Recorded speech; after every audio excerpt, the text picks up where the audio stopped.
Here's Nancy Meyer. Okay. Nancy Meyer to do the opening. Good afternoon. We're very pleased to be here. We're speakers from the Palos Verdes Peninsula League of Women Voters, which also serves San Pedro. And I'm Nancy Marr. I'm the Voter Service Chair. And our team today includes Arlene Block, Janet McLeod, Ann Nye, and Katie Watkins. Karen Timko is a new member who is monitoring. We've researched the propositions from various sources. We'll be reading from comments that we've each written on the propositions that we present. There is some information on money raised for the campaigns and both for and against the propositions. In some cases, no money has been recorded at this time, but September 25th is the first required campaign financial reports, so monies raised may be changing.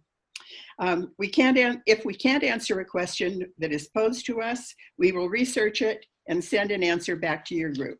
So we're going to begin and go in numerical order, starting with Proposition 14, and Janet will do Proposition 14.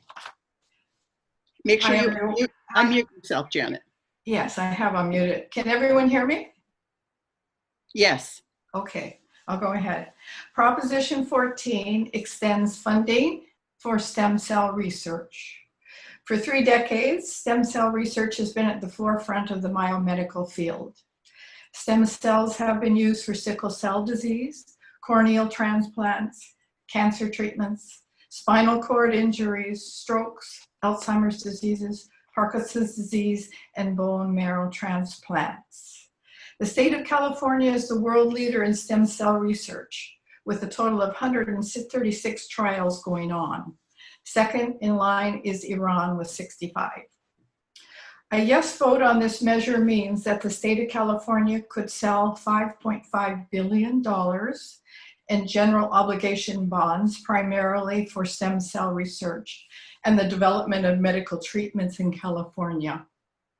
A no vote opposes issuing $5.5 billion in general obligation bonds, primarily for stem cell research and the development of medical treatments in California. Let's have a little background in this. In 2004, voters approved Proposition 71, which created $3 billion in general obligation bonds for stem cell research. This resulted in the creation of the California Institute of Regenerative Medicine, which will be called CIRM. Since the proposition was approved, the money has funded $2.7 billion in grants to universities, research hospitals, and other entities in California for research, development of treatments, clinical trials, and new research and centers for stem cell treatment. Matching funds are required, and if a patent is found, requires sharing the money. In October 2019, CIRM suspended applications for stem cell research because of depleted funds. What does this ballot measure do? It dedicates $1.5 billion to continue research and therapy for Alzheimer's, Parkinson's, ALS, amyotrophic lateral disease or Lou Gehrig's disease, strokes, epilepsy, autism, schizophrenia, other brain and central nervous system diseases and conditions. 1.5% would be spent on community care centers that would conduct human clinical trials, treatments, and cures.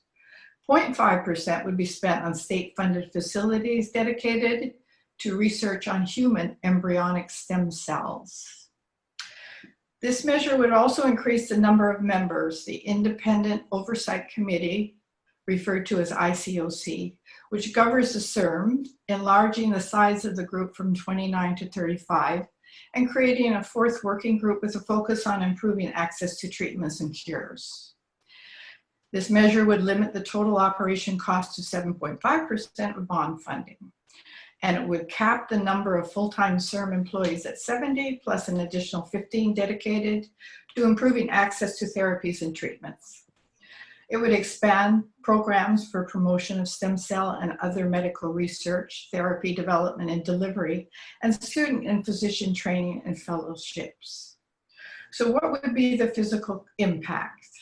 The California State Legislative Analysts estimate of the net total government fiscal impact would be about $260 million per year over the next roughly 30 years. The total amount would be $7.8 billion over a 30-year period, including the $5.8 billion in principal and $2.3 billion needed to repay bondholders. The support comes from the California Institute of Regenerative Medicine, CIRM, and Tsukamoto, who's executive president of STEM Incorporated, who was one of the scientists who isolated stem cells from bone marrow, a treatment that has saved thousands of lives. $6.58 million has been collected in private collections. $4.63 of that has been contributed by Robert N. Klein, a real estate investor. He is the chairman of the Californians for Stem Cell Research, and he was the chief author of Proposition 71. Many scientists and individuals and groups feel it's important to move forward with promising research in many areas of the field of stem cell research. As far as the economic benefits, CIRM has the potential to treat diseases that are currently costly and burdened with high healthcare costs. Funding would create tens of thousands of jobs and would bring in additional revenue for the state and tax revenues. Support comes from over 70 advocate agencies and the many patients who have seen cures for their conditions. These groups include UCLA Board of Regents, juvenile diabetes. Evie was cured of bubble baby disease, so they did find a cure there. A mother was cured of blindness. Opposition states that state funding of this kind is usually used for infrastructure purposes and will hamper state official spending on other needed projects. California, they say, cannot afford the $7.8 billion over a 30-year period, including the $5.8 billion in principal and the $2.3 billion to repay bondholders, particularly in the middle of an economic crisis, and repayment will increase taxes. They say that Proposition 71 promised too much and there have been too few results developed in the research. Not one approval of a new treatment has been given by FDA. But then scientists would argue trials and research takes time, except the bubble baby disease will be accepted next year. Money was spent too fast and taxpayers are on the hook for repayment of the debts. Different outlets and news have questioned the management, integrity, and transparency of CIRM, and there have been complaints of conflict of interests. Proposition 71 was put on the ballot in 2004 because of federal limits on stem cell research. Since the Obama presidency, federal restrictions have been lifted. Thank you very much for having us. Thank you, Janet. Are there any questions on Proposition 14? We'll entertain a couple questions in between each one. Well, I have a general question. When will we get our book on propositions? The book, we'll talk about that afterwards, but your book is available online and we'll show you some links after this presentation. I put a question in the It's chat. not going to be mailed to us then? Yes, it is. Yes. It will be When mailed. is that? I don't have the mailing date, but it is going to be mailed. I believe it's the last week in September. And Thank it's available right now online as a It's available online, but you will get the actual book before you have to vote. Ballots will be sent out October 5th. Well, ballot. That's And the ballot. Yeah. I put a question in the chat.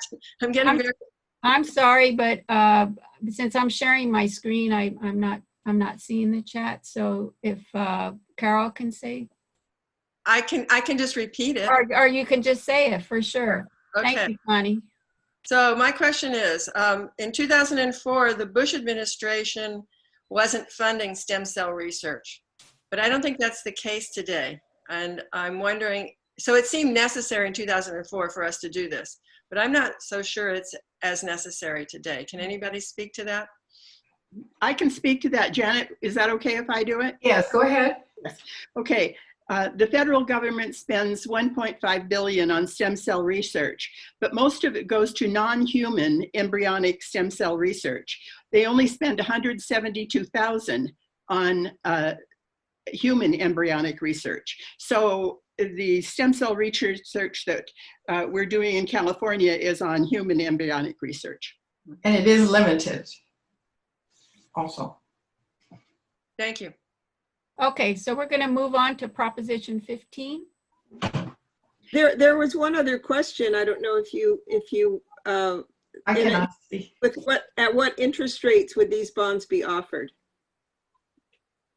That is a good question that I cannot answer. Nancy, can you answer it? I don't know the interest rates.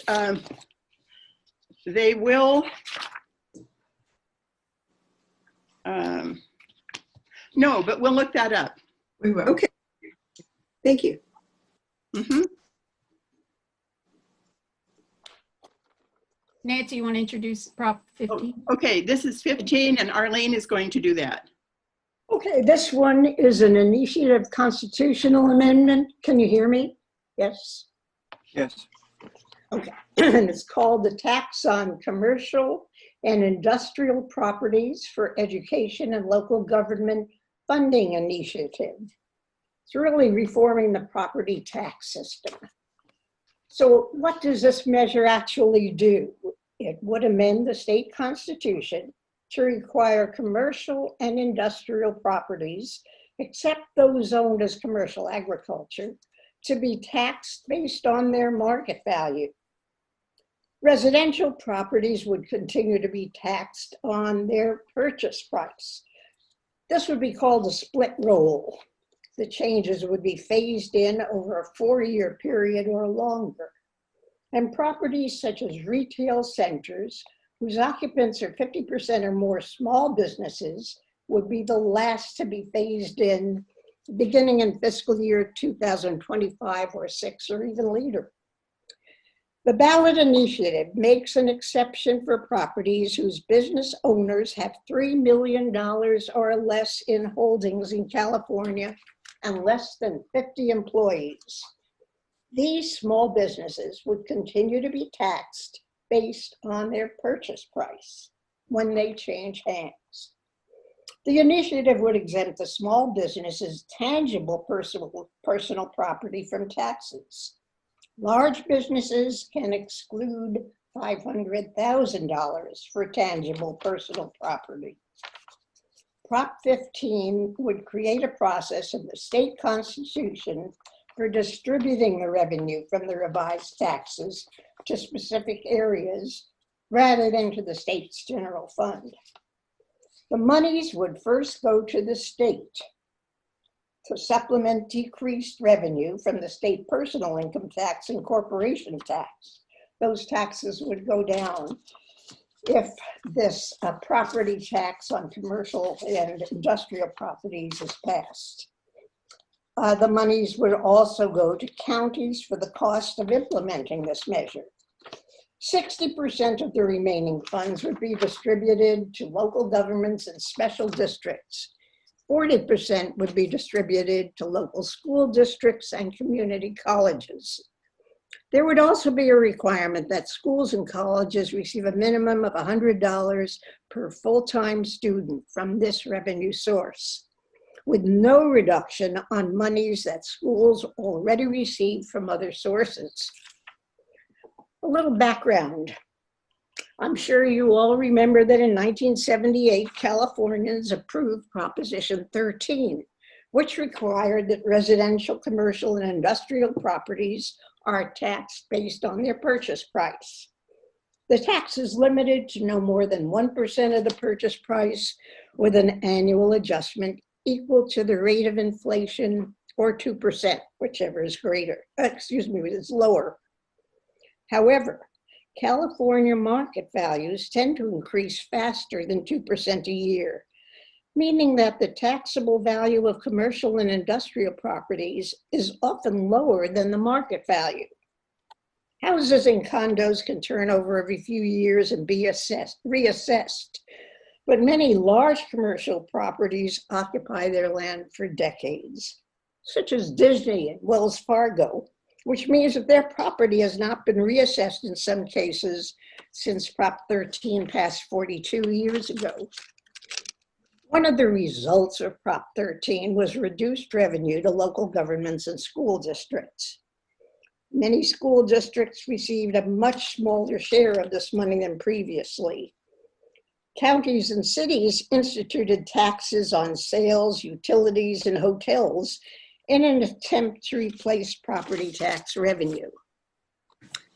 So what's the fiscal impact of this particular measure? Well, the legislative analyst estimates that the increased property taxes on commercial properties worth more than $3 million would provide $6.5 billion to $11.5 billion per year in new funding to local governments and schools. Who are the supporters of this measure? Well, some of them are famous names like Kamala Harris, Bernie Sanders, Joe Biden, the California Democratic Party, the ACLU, the Alliance of California for Community Empowerment, the American Federation of Teachers, the Sierra Club. The Schools and Communities First PAC and allied committees registered to support this initiative, and they raised over $20 million as of June 30th, which was the last information I have on finances, and of course it's much more now, and we will find that out on September 24th or 5th.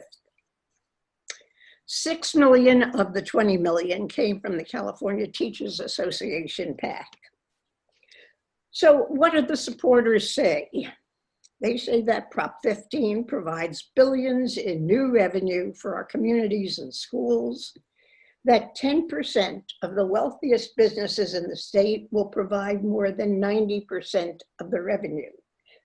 It gives tax breaks to small businesses to help our economy grow.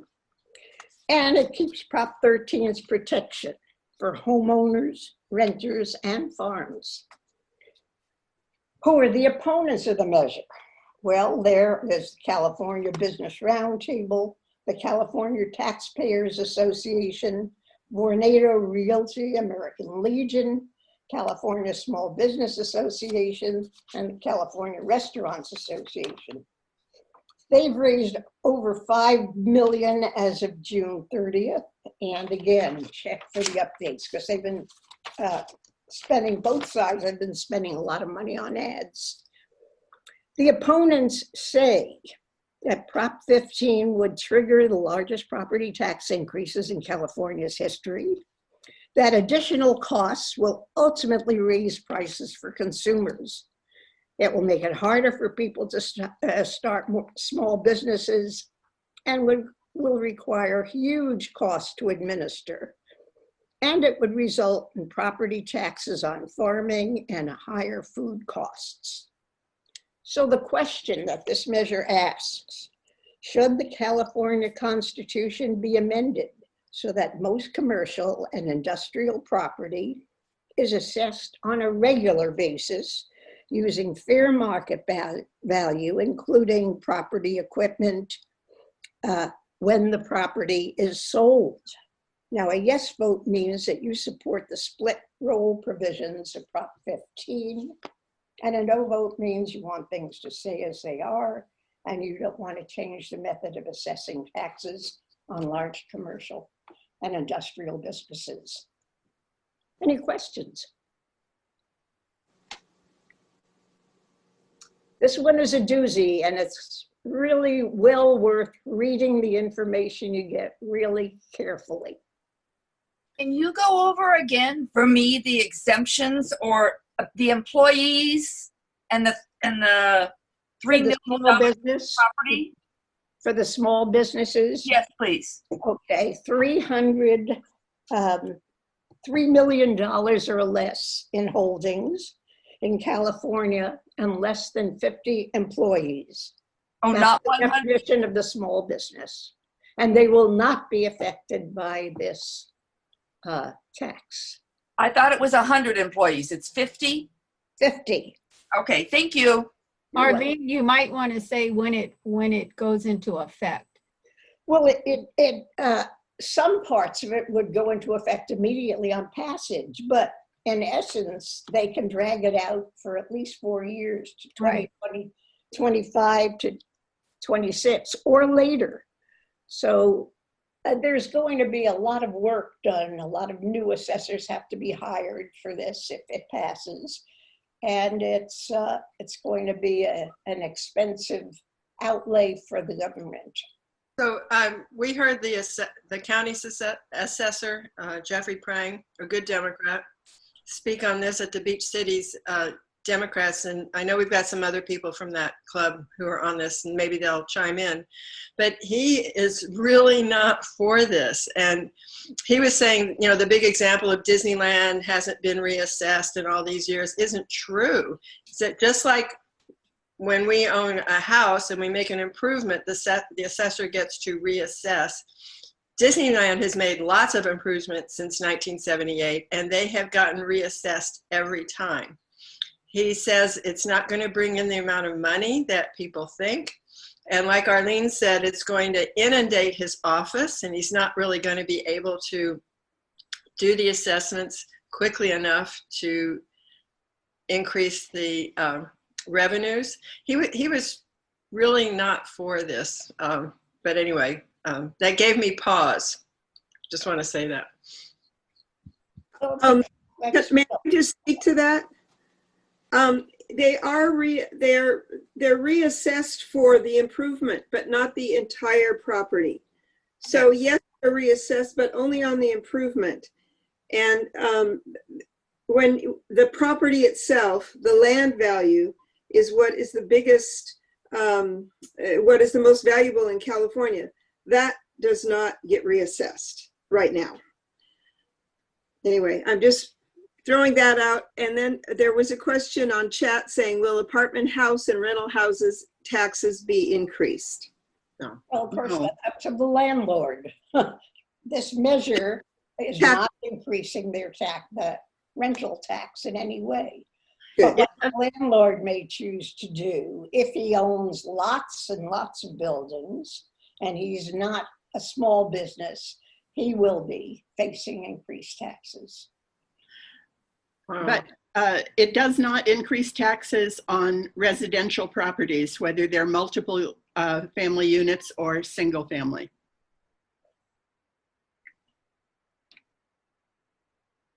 Okay, so we'll move on. Is that okay? Okay. Nancy? So I have Propositions 16 and 17, and some of these are a little bit straightforward, so I'll try and go pretty quickly through them because I think you can decide on them without too much discussion. However, you might have some questions. So Proposition 16 is a legislative constitutional amendment.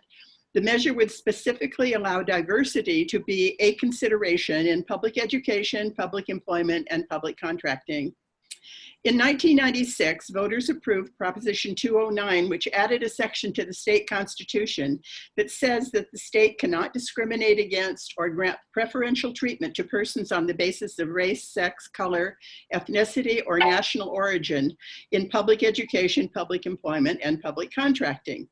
This was commonly seen as a step to eliminate affirmative action. Affirmative action references programs and policies intended to increase opportunities and representation for people who face inequalities as a result of their race, color, sex, ethnicity, or natural origin.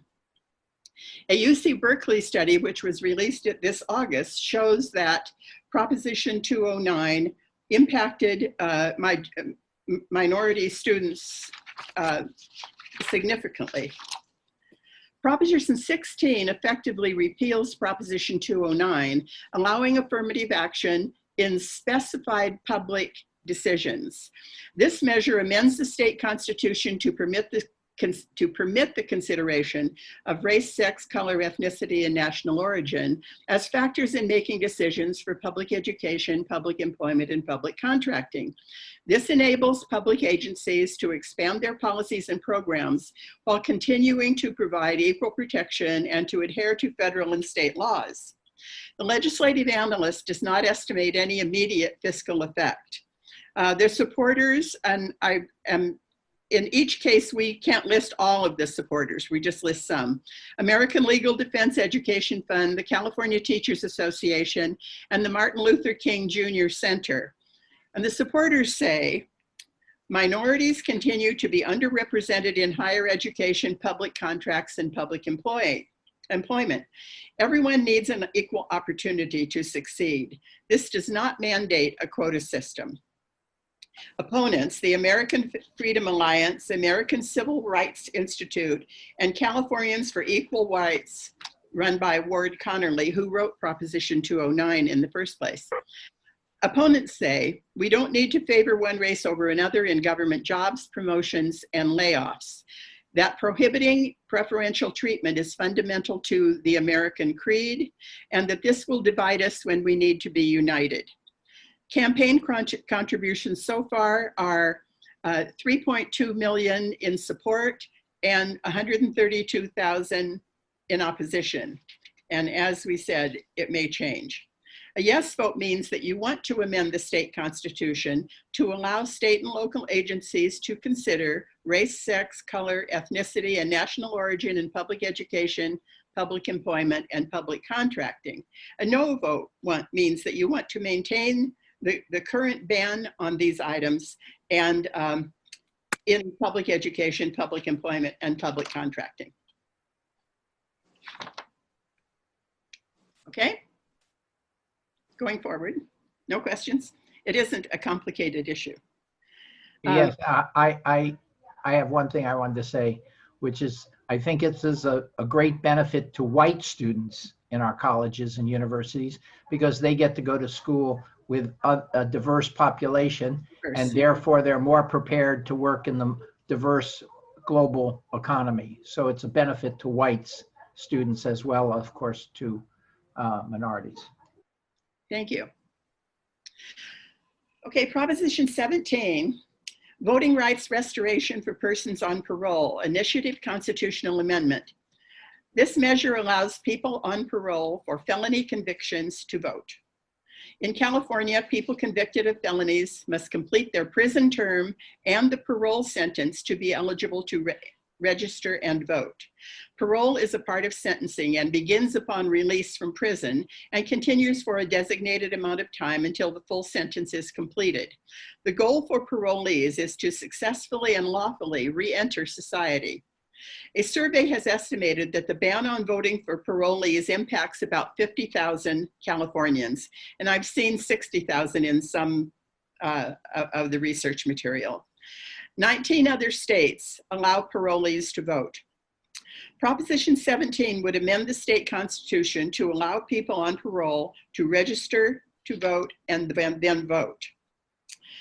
The fiscal impact, the legislative analysts said this would increase the number of people registering to vote, being added to the election rolls and receiving ballots, which would increase costs to the counties and to the Secretary of States.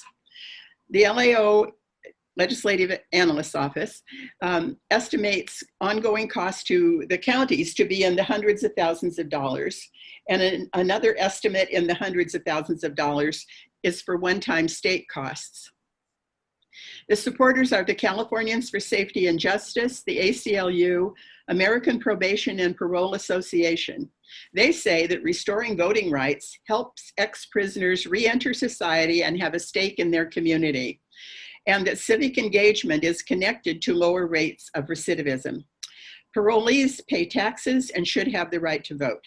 Opponents are State Senator Jim Nielsen, Crime Victims United of California, and Election Integrity Project. The opponents say that crimes committed by parolees vary and should not be, not all of them should be allowed to vote before completing their supervised parole. That crime victims deserve justice, and that parole should be used to prove rehabilitation before full rights are restored. There is no money that has been listed at this time on either side. So a yes vote supports amending the state constitution to allow people on state parole to register and vote if they meet all other voting eligibility requirements, age, citizenship, etc. Okay, and a no vote opposes changing the constitution and that people on state parole would continue to be unable to vote in California. Okay. Any questions? I do. I have a question. Yes. How many people would this affect about? Do we know? Well, they say, I've read 50,000 and 60,000. Thanks. Yeah, on a statewide basis, yeah. The next Proposition 18 is going to be done by Katie. Yes. Okay. This is a legislative constitutional amendment. It's called Voting for 17-Year-Olds. It's pretty short and sweet and actually very easy to understand. This measure would allow 17-year-olds to vote in a primary election if they would be 18 by the time of the general election. So the background on this is a person who is 18 at the time of election may vote. Currently in California, 16 and 17-year-old citizens may pre-register to vote if they will turn 18 by the next general election.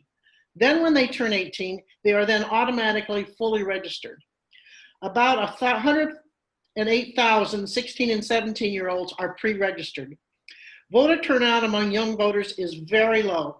By voting in the primary election, young voters may become more interested in the issues and vote in the general election. A young person who turns 18 after the primary election misses out on the chance to vote on the full field of candidates and can only vote on the narrow field of the general election. This may put a chill on his or her interest in voting. 18 states have similar laws. This amends the state constitution to allow a person who is 17 at the time of the primary but will be 18 by the general election to vote in the primary and any special election that occurs before the general election. Fiscal impact of this, the LAO estimates that costs for counties to serve the additional voter loads would be several $100,000 to $1 million every 2 years. The state would have a one-time cost in the hundreds of thousands of dollars to update existing voter registration systems. So some of the supporters of this are Alex Padilla, Secretary of State, California Association of Student Councils, and the San Francisco Chronicle. The supporters say, with voting in both the primary and the general election, the voter experiences a full election cycle and builds interest in the young. This can boost youth participation in elections. Youth is underrepresented in voter participation. Studies show that voting is habit forming. The opponents are the Election Integrity Project of California, Howard Jarvis Taxpayers Association, and the Orange County Register. The opponents say taxes and bonds are often on primary ballots. 17-year-olds should not vote on these. 18 is the age of legal responsibility, both state and federal. Most 17-year-olds are still in school, a captive audience for influence by teachers and counselors. So the campaign contributions, there's no money at this time. Well, actually, when I looked it up just the other day, there are some. There are 23 organizations, including the California Democratic Party, who want to support this, who do support it, and 5 elected officials who are all with the Assembly and the state legislature. There have been $297,000 contributed to this. There are 5 organizations against, and there's no money on at this time that has been reported in opposition. So a yes vote supports amending the state constitution to allow 17-year-olds to vote in primary and special elections if they will be 18 by the time of the next general election and meet standard requirements for voting. A no vote opposes changing the vote age, and 18 would remain the official age for voting. 17-year-olds could pre-register but not vote prior to turning 18. Any questions? I didn't think so. Okay, we'll go on. This gets back to one of the more complicated ones, Proposition 19, which has to do with property tax transfers and exemptions, another legislative constitutional amendment. So it was put on the ballot by the state legislature. This is a group of propositions that have lots of constitutional amendments. This measure would adjust the elements of the state property tax structure relating to the change of ownership and property impacted by natural disasters. So local jurisdictions, cities, counties, schools, and special districts receive revenue from property taxes, which are based on the value of the properties. $75 billion a year is raised for local governments. So the property tax is the taxable value of the property times the tax rate, which was set by Proposition 13 at 1%, well, 1.1%. Changes in ownership cause a reassessment to current market value. Taxable value increases up to 2% per year, and it is fully reset with a change in ownership. The value of most properties grows faster than that 2% per year. So the taxable value of many properties is less than what they could be sold for today at any given time. When property changes ownership, the taxable value will be reset to the higher amount. There are special rules for older homeowners, 55 up, or for the severely disabled homeowners, or those whose property has suffered from a natural disaster or contamination. They are eligible to purchase a new home within the county of their residence and to keep their prior property tax valuations when they move, if the new property is not more expensive than the property being sold. A few counties allow seniors to keep this same advantage when crossing county lines, Los Angeles and Orange County, for example, and this special allowance can only be used one time. Also, currently, parents and grandparents, if the parents are deceased, may transfer to their children or grandchildren their principal residence and any other real property valued at up to $1 million without being reappraised. This does not apply to corporations or partnerships. 60 to 80,000 inherited properties are exempted each year. Proposition 19 amends the state constitution in relation to property taxes for homeowners over 55, the severely disabled, and to properties damaged by natural disasters. It allows homeowners 55 and older or severely disabled homeowners to keep their current property tax base when moving to a new residence anywhere in the state. So that is the new part, not just within their county, but anywhere in the state.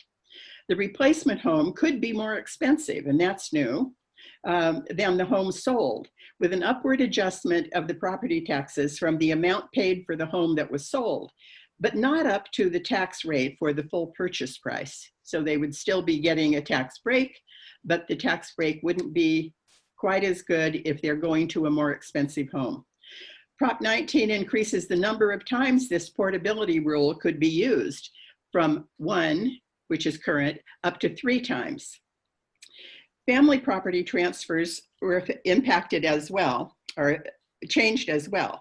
The tax break on family transfers of property would be limited to homes being lived in by the owner or to family farms, plus the first million of other types of inherited property. Inherited property used as residence that has a market value of more than $1 million would have an upward tax adjustment. Inherited or transferred family properties, including family farms, that are not owner occupied would be reassessed to market value at the time of the transfer. Beginning in 2023, the taxable value of inherited principal residential property would be adjusted each year based on changes in the California House Price Index. The current one-time property tax exemption for properties damaged by listed natural disasters would continue as a one-time use, but would be expanded to include wildfires. Wildfires is not on the list of natural disasters right now. New state revenues from taxes on inherited properties will go to the California Fire Response Fund and to the County Revenue Protection Fund, which reimburses the counties for losses in by local agencies. Now, this is only on new taxes. It is not on the base property taxes, which continue to go to schools and local government. Look, the fiscal impact, the LAO says that the local governments and schools could gain property tax revenue annually from the restrictions on inherited properties. An expansion of the rules for the purchase of new homes could reduce property taxes that go to schools and governments. But overall, he says, it is again estimated to be in the tens of millions of dollars annually. Counties would have added costs for activities related to taxation. New revenues and savings would be calculated and dispersed to the 2 new funds. California Association of, the supporters are the California Association of Realtors, Californians for Disability Rights, California Senior Advocacy League. Supporters say this closes unfair tax loopholes used by investors for rental properties, that older and disabled homeowners may need to change residences and should not fear paying higher property taxes, that this provides help for victims of wildfires who have suffered high tax increases when relocating their homes, and that tax relief for family-owned farms is provided, protecting generational farming. Opponents are the Howard Jarvis Taxpayers Association, State Senator Patricia Bates, and Assembly Member Ken Cooley.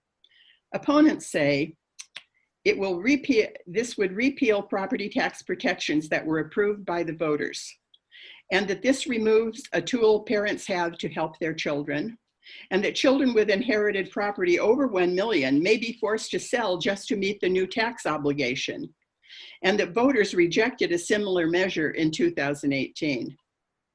Campaign contributions at this point, 19 million in support, and no money registered in opposition, but I'm sure there will be. So a yes vote supports amending the state constitution to allow homeowners over 55 to be eligible for property tax savings when they move.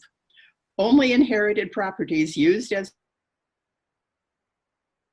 primary homes or farms property tax savings, and fire would be added to the list of natural disasters that qualify for homeowner tax savings. A no vote supports maintaining the current regulations governing property tax savings for homeowners over 55 who change residences with no expansions. All inherited properties would continue to be eligible for property tax savings, and fire would not be added as a natural disaster that triggers special property tax savings. So, questions on this one?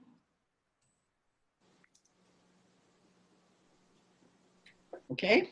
Any questions? Nope. Okay. Nope, All right. we'll move to 20, and that's me. Anne. That's me. Okay, this Proposition 20 changes to criminal penalties and parole initiative statute. The question, should the state law be amended to increase criminal penalties for people charged with certain crimes, change the process for granting them parole, and expand DNA collection to adults convicted of certain misdemeanors? In the past decade, California passed 3 measures intended to reduce the state prison population. In April 2011, Assembly Bill 109 was signed into law to shift people convicted of a variety of nonviolent felonies from state to local county jails, a change called realignment.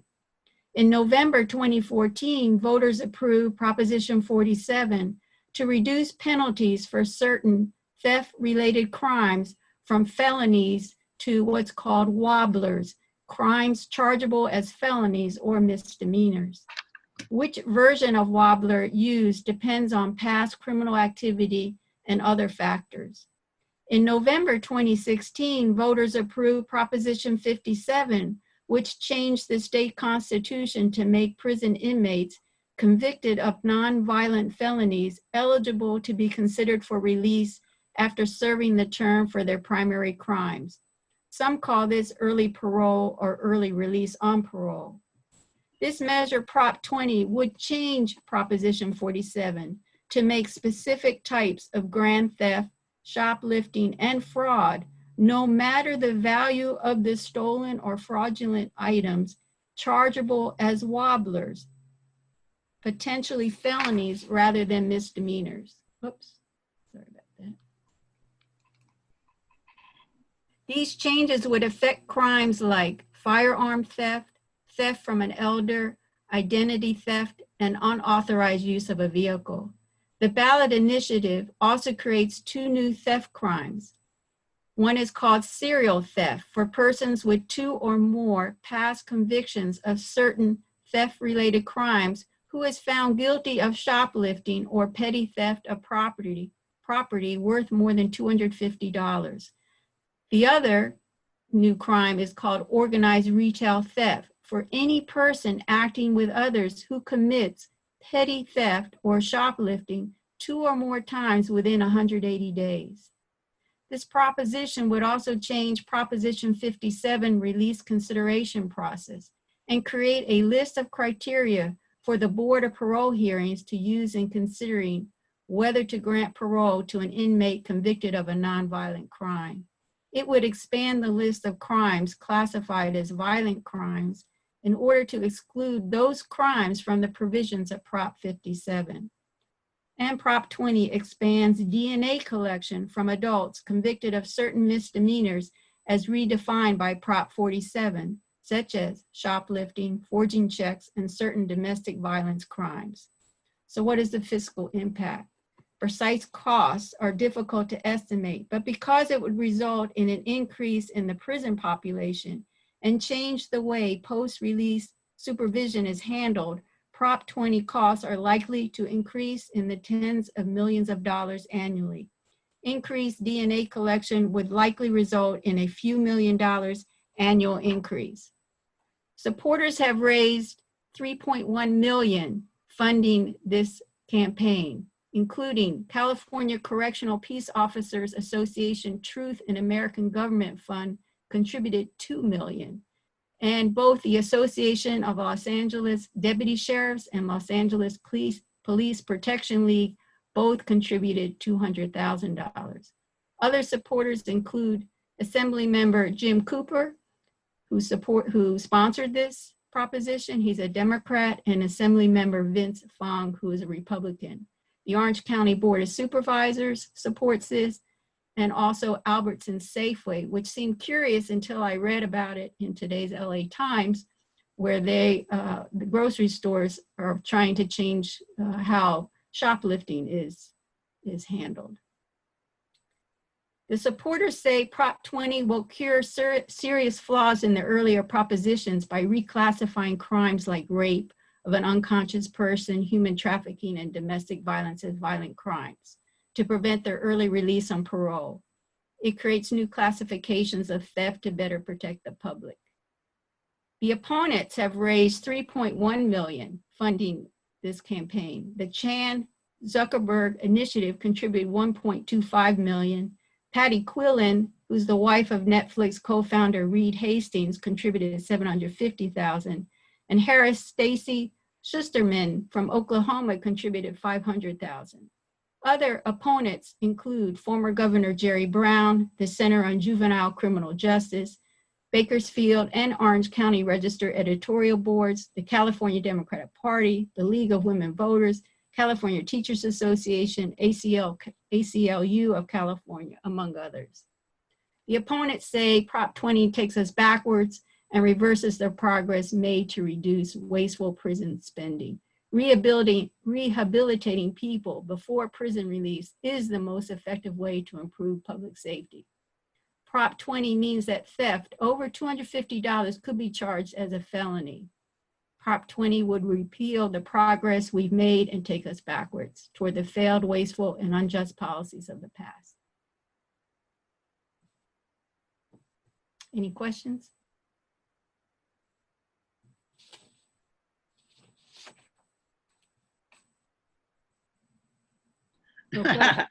So, no questions? Then we'll move on to Proposition 21, and that's going to be Katie. Thank you. It's an initiative statute about rent control. This measure allows local governments to enact rent control on older housing with some specified exemptions. The background is the shortage of affordable housing in California is a continuing issue. The competition for housing results in Californians paying around 50% more for housing than renters in other states. Rent control is one approach to this problem that has been and is currently in discussion. Rent control limits on how much landlords can increase rents for housing from one year to the next. Court rulings mandate that landlords must receive a fair rate of return. In the 70s and 80s, 13 states enacted rent control laws that varied from city to city. In 1995, the state enacted the Costa-Hawkins Rental Housing Act that controlled the expansion of rent control by local jurisdictions. It exempted single-family homes and directed that rent control could not be applied to housing built after February 1, 1995, 25 years ago.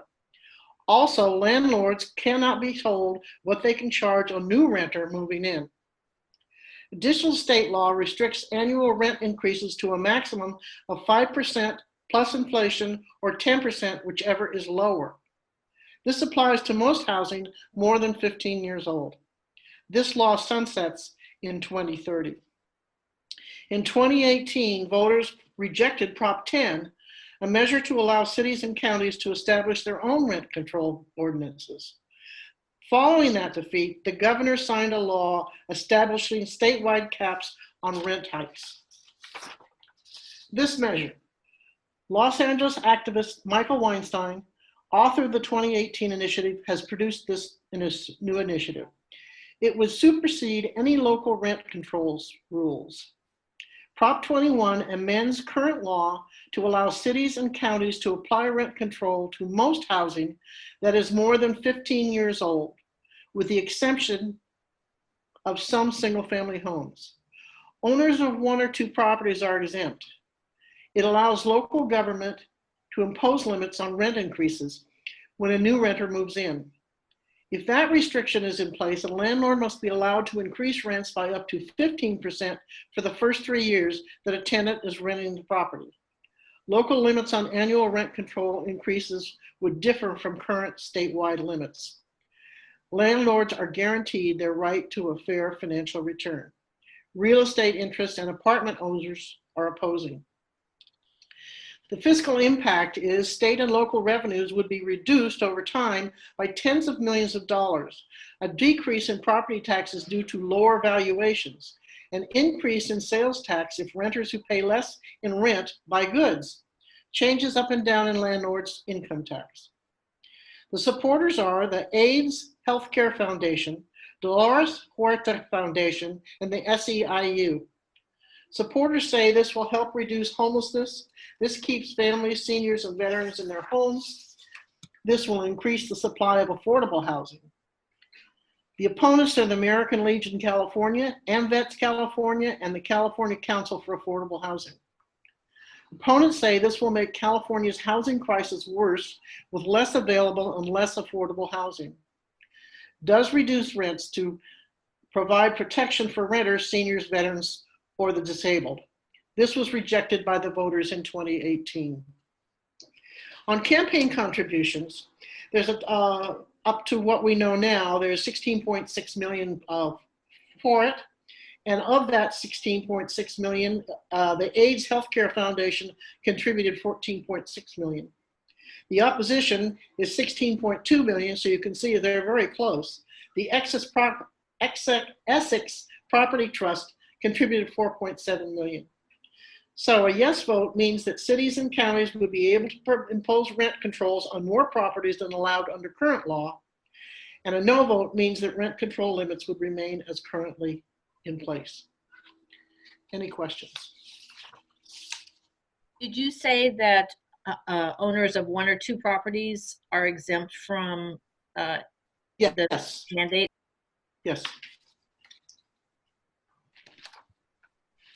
Anything else? Then we'll move on to Proposition 22, and I have that one. And it has to do with rideshare and delivery drivers. This measure it is an initiative statute. Finally, we're not amending the Constitution. This measure would define rideshare, called app-based, drivers and delivery drivers as independent contractors and adopt specific labor and wage policies. Since the expansion of the gig economy, rideshare and delivery drivers have been categorized as independent contractor with no employment benefits. Independent contract drivers choose when, where, and how much to work. They use their own cars and pay their own expenses. Last year, there was an extensive debate over this employment status, and the legislature passed AB 5, which aimed at reducing employment abuses. AB 5 put into law a state Supreme Court ruling that many gig drivers were effectively employees and were therefore entitled to benefits. AB 5 includes criteria to determine who qualifies as an independent contractor or as an employee. The Attorney General has ruled that under AB 5, the app-based drivers are employees, therefore limiting companies from hiring workers as independent contractors. As employees, drivers would get standard benefits, but they would have less say in when, where, and how much to work. AB 5 took effect in January of 2020.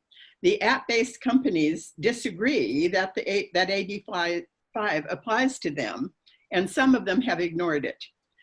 And there are court cases relating to this back and forth between the drivers and the companies. And AB 5 is now, oh, and also the Attorney General. AB 5 is now suspended pending the outcome of the court cases. Prop 22 would designate app-based drivers as independent contractors and not covered by state employment laws. AB 5 would not apply to them. And it forbids the state or local jurisdictions from taking any action that would treat them as employees. To support this change, Prop 22 includes specific driver benefits that the companies would have to provide: an hourly wage while driving, just above the state minimum, plus overtime, a monthly health insurance stipend based on hours worked per week, medical and disability benefits if the driver is injured while on the job, and rules pertaining to rest periods, sexual harassment, and criminal background checks, and company paid fuel and some funds to care for, deal with car wear. And it clarifies that these rules are for app-based drivers only, and they do not apply to any other part of the general economy. The fiscal impact of this is that there would be a minor increase in state income taxes paid by the drivers and the company stockholders. The supporters of this are Lyft, Uber, DoorDash, Instacart, Postmates, which formed a group to put this on the ballot, California Peace Officers Association, and several chambers of commerce. Supporters say that it protects app-based drivers' choice to be independent and have flexibility in their work, that it provides new benefits for independent drivers, and that background check requirements will improve public safety. The opponents are the AFL-CIO California affiliate, SEIU, and a group called Gig Workers Rising. The opponents say it denies drivers rights and safety protections, and companies profit by exploiting the drivers, and that it allows app companies to be exempt from state law being AB 5. Campaign contributions. The supporters have collected approximately 181 million. 110 million have come from the consortium of app companies. And the con people have collected 4.8 million. A yes vote means that rideshare and delivery companies would hire drivers as independent contractors. Drivers would get modified benefits rather than standard company benefits that state law provides. A no vote means that rideshare and delivery companies would hire drivers as employees, pending the court decision relating to state law. And they would get standard company benefits that businesses must provide to their employees. So is there any question on the drivers? I will throw in one other small point, and that is that on the governor's desk right now is a piece of legislation, and he may have actually signed it. I didn't look today to see if he'd signed it yet. AB 2257, which expands the exemptions to the reclassification of independent contractors as employees that AB 5 includes. And it does it for very specific groups: musicians, photographers, youth sports coaches, and a few others. But it specifically says that it does not apply to app-based drivers. Okay, we'll move on. Okay. When you were talking about it, and you said that they were going to increase some of the benefits, though? They did, well, right now, the app-based drivers have no benefits. Right, but with this bill, there's increased This benefits. gives them some benefits. Hourly wage and some overtime, a stipend toward health insurance. It doesn't provide health insurance, but it gives them some money to buy it. Some medical and disability benefits if they're injured on the job, and some special rules pertaining to rest periods, sexual harassment, and criminal background checks. Plus, the company would pay for the fuel and give them a stipend toward car care. So like the more you work, then I assume the more benefits you would get. So if you work 10 hours, hardly anything. Yes, it'll be based on the amount of work. Yeah. Okay, thank you. They would be exempt from full workers' comp, it sounds like. Yes, they would be exempt. No, they would not get workers' comp. Right. Yeah. I don't know whether you'd say exempt or denied. Okay, Proposition 23 is Janet. Right. Okay. Proposition 23 establishes state requirements for kidney dialysis clinics. Requires a physician, nurse practitioner, or physician's assistant on site during dialysis treatment. Prohibits clinics from reducing services without state approval. Prohibits clinics from refusing to treat patients based on payment source. A yes vote on this measure means chronic dialysis clinics would be required to have a doctor on site during all patient treatment hours. A no vote on this measure means chronic dialysis clinics would not be required to have a doctor on site during all patient treatment hours. A little bit of background. Kidney dialysis is used to replicate kidney function, and patients usually take 4 hours a day of treatment, 3 days a week. An estimated 80,000 Californians receive dialysis at one of 568 chronic dialysis clinics.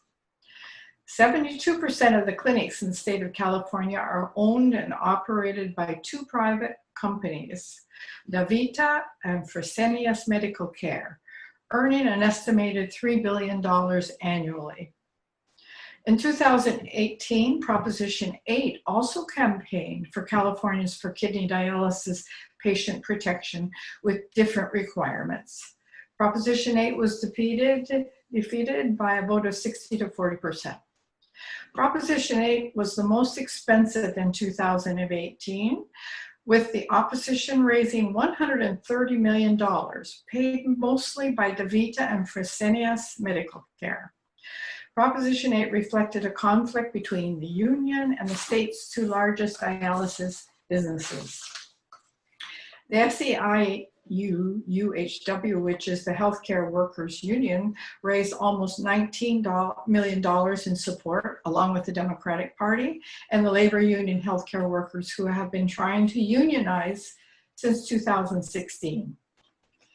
Medicare pays for most treatments because federal law makes most patients with chronic kidney disease eligible regardless of age or disability status. However, if a patient has private group or individual insurance, the private insurance is the primary payer for the first 30 months of treatment. Medi-Cal also covers dialysis treatment for patients who are indigent and have no other health care insurance. Payments are regulated. The fiscal impact would involve increased state and local government costs, likely in the low tens of millions of dollars annually. And it will likely cause clinics to close down because of the rise in physician costs. Supporters argue that this ballot combats poor hygiene in dialysis clinics by requiring infection reporting, improved staffing, including requiring a doctor in clinics during treatment. They say it stops discrimination based on patients' insurance. It applies improvements to all clinics, whether in wealthier neighborhoods or poor, rural, Black, or brown communities. Patients, healthcare professionals, veterans, and faith leaders agree. The opposition comes from the American Nurses Association of California, the California Medical Association, and patient advocates who say, no on 23. They say it would force many community dialysis clinics to shut down, threatening the lives of 80,000 California patients who need dialysis to survive. Proposition 23 increases healthcare costs by hundreds of millions annually and would bring about a doctor shortage and make the emergency room even more overcrowded. Any questions? Okay, no questions? Carol, you don't see anything on chat? Anne, are we okay on time? Shall we go ahead with the last two or not? Yeah, we're good. Okay, then let's go to 24, and that is Arlene. Right. Okay, this is an, excuse me, an initiative state statute. It's called the Consumer Personal Information Law and Agency Initiative. So Prop 24 amends and expands the provisions of the California Privacy Act of 2018. It creates the California Privacy Protection Agency, removes the ability of businesses to fix violations before they're penalized for the violations. The 2020 proposition specifies that only large businesses that buy, sell, or share data for more than 100,000 households are subject to the rules. The initiative requires businesses to do the following. Firstly, to not share a consumer's personal information upon the consumer's request, to provide consumers with an opt-out option for having their sensitive personal information, as defined by law, used or disclosed for advertising or marketing, to obtain permission before collecting data from consumers who are younger than 16 and get permission from a parent or guardian before collecting information from consumers who are younger than 13.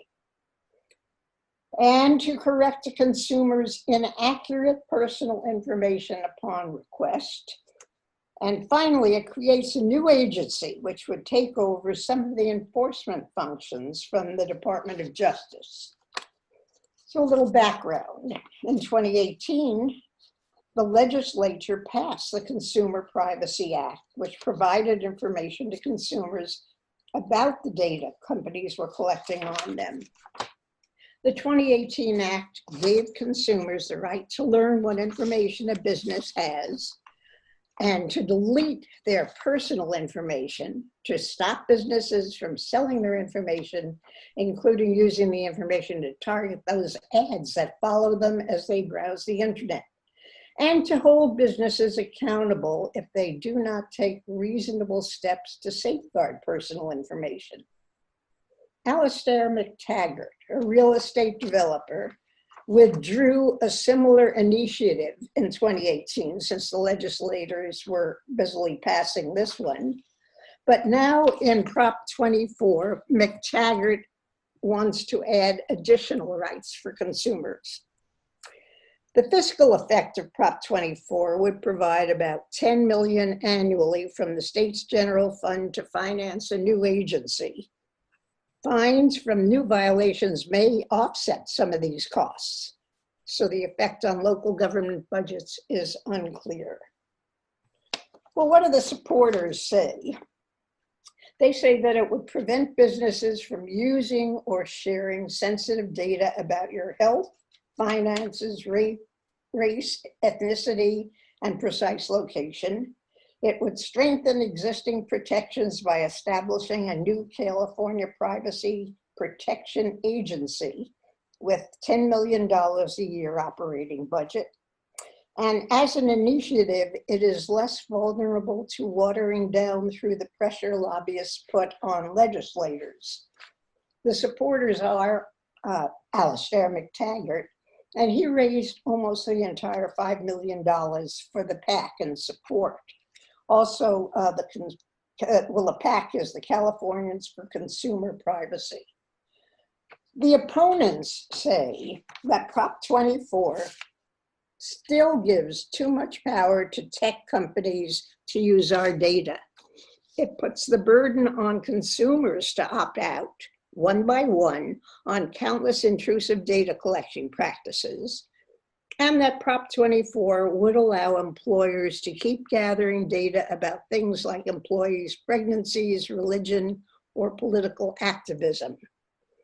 And the people opposing this measure include the ACLU of California, the California Federation of California, Council on Islamic American Relations, and the opponents have contributed about $20,000.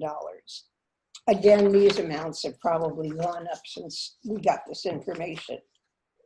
So the question is, shall an existing law from 2018 be amended to increase penalties on companies that fail to follow regulations, to allow consumers more easily to opt in and out of sharing their data, and it changes criteria for which businesses need to comply. And it creates a new enforcement agency that would cost about $10 million per year. So a yes vote means you're in favor of this proposition, and a no vote means that the law of 2018 would continue to regulate business use of data. Any questions? That's Okay. Yeah. Thank you very much, Arlene. So for the sake of time, we have one more, and that's me. That's Ann is the last one. And I'll make this short because we have a couple of speakers to go here. So Proposition 25 is the referendum on law that replaced cash bail with system based on public safety and flight risk. The question is, should Senate Bill SB 10 passed by the California legislature to replace the state's current money bail system with a system based on public safety risk be approved? So currently the state constitution provides that people arrested and placed in county jail have the right to be released before their trial. The trial courts must consider 1, the seriousness of the crime involved, 2, the person's prior criminal record, and 3, the likelihood of the person appearing at court for the trial.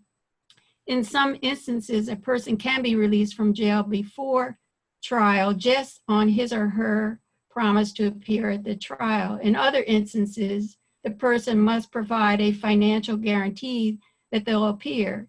And in those cases, the person can put up their own assets as a financial guarantee to be returned when they show up at the trial, or the person can arrange for a bail insurance policy to provide the financial guarantee. Bail insurance companies charge non-refundable fees to provide these financial guarantees. In August 18th, 2018, California Governor Jerry Brown signed SB 10, which was supported by most Democrats, 67 of 81, and 1 of 39 Republicans. SB 10 did not go into effect because the veto referendum to overturn the bill was filed the next day on August 29th. The American Bail Coalition, a nonprofit trade association, led the effort to repeal SB 10 through a veto referendum. So what does this measure do? It allows SB 10 to go into effect and replace the state's cash bail system with risk assessments to determine whether a detained suspect should be granted pretrial release and under what conditions. If a person is arrested for a misdemeanor, then that person must be released within 12 hours without a risk assessment, except if a person is arrested for domestic violence, stalking, or violation of a protective order, or if a person failed to appear more than twice in the last year. SB 10 does not mandate what factors the assessment tools need to consider and leaves it to the state judicial council to decide which risk assessment tools are valid. So what's the fiscal impact? It's likely to cost in the mid-hundreds of millions of dollars to administer. However, the cost will depend on how the measure is interpreted, implemented, and thus are uncertain. Counties must establish pre-trial service agencies to conduct risk assessments, supervise defendants who are released, and hold court hearings to determine whether the person should be free or jailed pending trial. There is likely to be savings in the millions of dollars because county jails will have fewer defendants in jail awaiting a trial. Supporters have raised $1.36 million. The top donors are Action Now Initiative, which raised $500,000, Lynn Shusterman, Patty Quinlan, and the SEIU all donated $250,000. Prop 25 is supported by Governor Newsom, Representative Ted Lieu, Representative Karen Bass, California Democratic Party, California Teachers Association, California League of Women Voters, and Next Gen California, among others. They say the current bail system favors rich defendants who can easily make bail and denies release to poor defendants. Money bail is only a right for those who can afford it. People don't even get their bail money back if they're innocent or charges get dropped. Opponents have raised $4.14 million, and the top donors are Triton Management Services. They raised $922,000. Lexington National Insurance Corporation, $591,000. Bankers Insurance Company, $444,000. AIA Holdings, $333,000. Most of these are bail bondsman companies. Proposition 25 is opposed by California State Conference of the NAACP, Crime Victims Alliance, California Peace Officers Association, Howard Jarvis Taxpayers Association. They say the intentions of SB 10 are good, but its provisions may effectively result in more people being jailed than under the current situation. They say getting rid of bail will cost thousands of jobs in the bail bond industry. So a yes vote upholds Senate Bill 10, and a no vote repeals it. Any questions? And this is Tom Long. I'd like to be briefly heard on this, if I may. Yes. Okay. I wholeheartedly endorse Proposition 25. California and the United States as a whole are one of the few places in this world that still rely on cash bail. The cash bail system, from the viewpoint of this judge anyway, and I think many of my colleagues share my view, and this is something I'm allowed to take a position on, is horrible in terms of administering justice equally and fairly to everybody. At any given time, half the people in Los Angeles County Jail are being held pending trial, having not been convicted of anything. The question, in part, that's being asked by this proposition is whether you trust judges and the court system to make decisions on whether or not to release people, and to make them based on criteria other than wealth, or if you'd rather have the continuing system where private for-profit bail bondsmen essentially make the decision based largely on issues like credit rating and the premium that you can pay. The cash bail system is broken. It is used by district attorneys to coerce guilty pleas. It cripples people who are trying to recover themselves, and it jails people for nonviolent crimes frequently. It is a horribly broken system, desperately in need of repair. I strongly urge you to vote for Proposition 25.